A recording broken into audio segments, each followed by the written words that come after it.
Yo, what's up? Welcome back to another episode of the SWUS Monday Night Football, Jets 49ers in San Francisco. As far as Sunday, what a fun day, man. I felt good to be watching the Red Zone channel again. As far as my bets, I'm pretty much break even on the day. I mean, it really comes down to Sunday Night Football. If I get Lions minus 3.5, I had a winning day.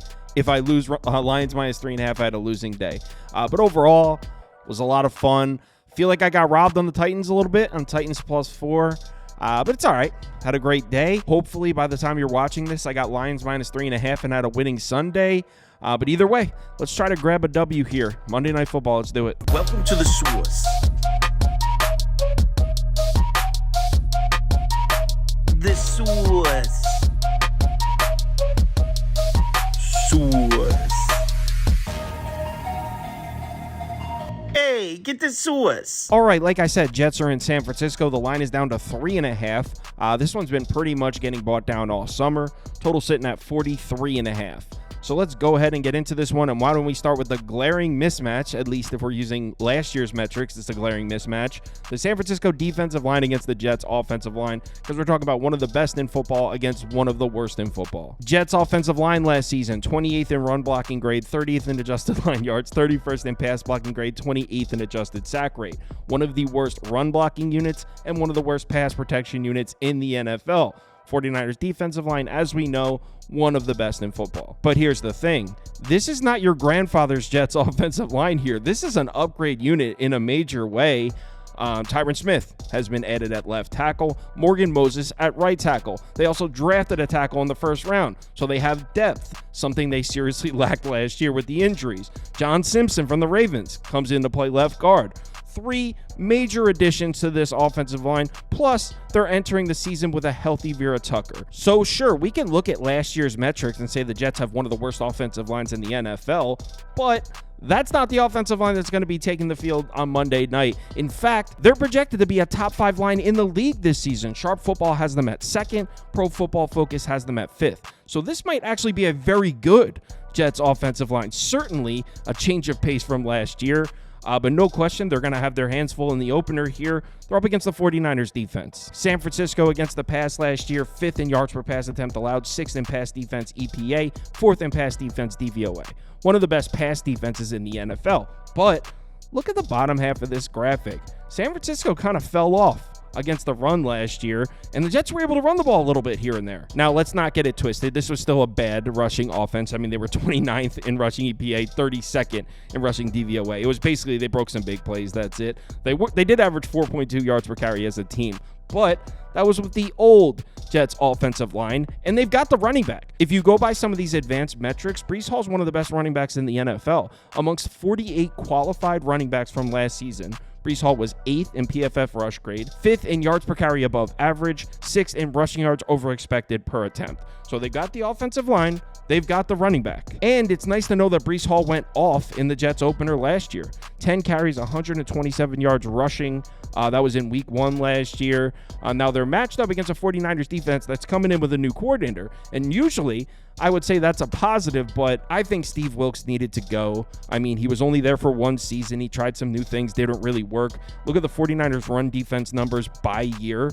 2020, 8th in DVOA, 5th in yards per carry allowed. 2021, 1st and 5th. 2022, 2nd and 2nd. Then last year, the only year with Steve Wilks as defensive coordinator, 14th and 21st. Actually a below average run defense. The new DC that takes over is Nick Sorensen, and he's been with the 49ers since 2022. So I know it looks like, new defensive coordinator, maybe the 49ers defense will be a little vulnerable. But in my opinion, in terms of defending the run, I think they're going to try and bring things back to the way they were before the Steve Wilks era, which was just 1 season. Now let's pull those Jets offensive metrics back on the screen. Look at the passing numbers here from last season. What a crime scene. Do these numbers mean anything to us? I mean, Zach Wilson was playing quarterback, but not only was it Zach Wilson, the Jets offensive line was terrible and injured. This Jets offensive line might go from 28th, 29th in the NFL to 3rd. I mean, it might be that significant of a jump. And then you're going from Zach Wilson to Aaron Rodgers, a Hall of Famer. So I think we could just throw these passing numbers out from last year. Now, a couple things I want to point out about Aaron Rodgers. Now, I know a couple people are a little concerned that the last full season we saw Aaron Rodgers was his worst season in a while, and it was the year after he lost Davante Adams. You can see his defensive adjusted yards above replacement on the left, his passing DVOA numbers on the right. No question, 2022, the year after they lost Davante Adams, that was his worst season. So there's some speculation that Davante Adams was a big reason why he was putting up those numbers later in his career. But here's the thing, even if you want to roll with that narrative, okay, let's just say that's true. Even if you want to roll with that narrative, look at these advanced metrics for Garrett Wilson last season. Amongst 44 qualified receivers, Garrett Wilson is third in success rate against man coverage, seventh in success rate versus the press. Now, the reason I chose these two metrics, that's Davante Adams. Those are Davante Adams type advanced metrics here. So even if you want to roll with that narrative, even if you want to say, hey, Aaron Rodgers isn't the same without Davante Adams, Garrett Wilson is Davante Adams. They have their own Davante Adams here. He's a very similar receiver, a beast on the line of scrimmage that destroys man coverage. He's got that. Now, another concern people have about Aaron Rodgers is his age, right? He's 40 years old. But check this out. Look at the last 3 times we've seen a 40-year-old quarterback play in the NFL. 2017, Tom Brady. Defensive yards above replacement on the left, passing DVOA on the right. Tom Brady that year was first and second in the NFL as a 40-year-old quarterback. After that, Drew Brees, 2019, 40-year-old quarterback, third and first. Brett Favre, 40-year-old quarterback in 2009, fifth and fourth. So the last 3 instances where a team went into the season with a 40-year-old starting at quarterback, they all finished in the top 5 of defensive yards above replacement and passing DVOA. So I'm not worried about Aaron Rodgers' age. Honestly, if they can keep him protected, I think he'll be fine. And also, I don't expect the 49ers defense to be in midseason form here. You got 4 new starters on that defense. Hufanga's out. He was out for a while last season as well. Dre Greenlaw is out. So this 49ers defense isn't exactly in 100% shape either. I think Aaron Rodgers is going to make some plays. I think Breece Hall is going to be able to run the ball a little bit. Look, it's the 49ers at San Francisco. It's the first game of the season. I'm not saying the Jets are going to go on an offensive explosion, but I think they'll move the ball. Now let's flip it over to the other side and talk about the premier matchup here. The Jets defense against the 49ers offense, one of the best defenses in the NFL against one of the best offenses in the NFL, actually the best offense in the NFL. But honestly, the lead story with this 49ers offense has been the training camp drama. As I'm sure you've heard, Brandon Ayuk held out basically the entire training camp. Trent Williams didn't even begin his holdout until about 2 weeks before the season started.